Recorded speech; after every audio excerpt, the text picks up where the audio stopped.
Assalomu alaykum qadrdonlar. Anchadan beri YouTube kanaliga video qo'yishga vaqtim bo'lmayotdi.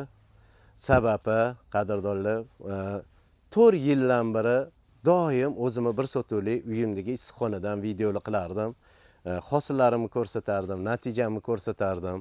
Vaqtida qiyinchiliklarimni ham ko'rsatganman. Qadrdonlar, bu yil mana eni 8, uzunligi 60 metrli issiqxonadan 3 ta qurdim. Qadrdonlar, issiqxonani qurilishi bilan mana yuvan texnologiyasini o'rnatish va ko'chatlarni ekish bilan bo'lib videolar olib qo'yishga vaqtim bo'lmadi. Hozir sizlarga bu yil qilgan ishlarimni ketma-ket ko'rsatib etib o'taman. Agar ozgina foydali bo'lsa, like bosib qo'yasizlar qadrdonlar. Yuvan texnologiyasini o'rnatdim o'zimda. Buni afzallik tarafi juda ham tez yig'iladi. Lego bu. Bu texnologiyani o'zimiz olib kirganmiz. Oldin nima qilardim? O'zimni bir sotuvli issiqxonamda qadrdonlar doim svarkadan qurardim, peredelka qilardim. 2 qavat qilganman, 3 qavat qilganman. Oxiri mana shu texnologiyada to'xtadim. Xudo xolasa, buni ham natijalarini sizlarga doimiy videolarda qo'yib boraman. Qadrdonlar, ikkita issiqxonani orasida hovuz qilganman. Bu yoq hovuzimizda suvni zaxira qilamiz. Asosan yeri tegidan quduq ko'latganman. Quduqdan suv chiqib, hozir ko'rsataman, suv filtriga boradi. Qadrdonlar, bu ikkinchi issiqxonam. Ikkala issiqxonamda ham sulxan, qulupnay ko'chatlarini ekkanman. Xudo xolasa yuvan texnologiyasida buttiy natijalarni doim sizlarga qo'yib boraman. Nimalar qildim? Hozir men aytib o'tganimdek, yerdan suv chiqardik, yer ostidan va sug'orish tizimini yo'lga qo'ydik. Filtr qo'ydim. Hozir filtrlarni ham ko'rsataman. Lekin isitish tizimini qilishga ulgurmadim. Rejamda hozir yana bir qavat bu yerda termos qilish, ko'rpali qilib, xudo xolasa uni ham yaqin kunlarda qilib olamiz. Endi xudo xolasa eng asosiy ishlarimdan qutulib oldim.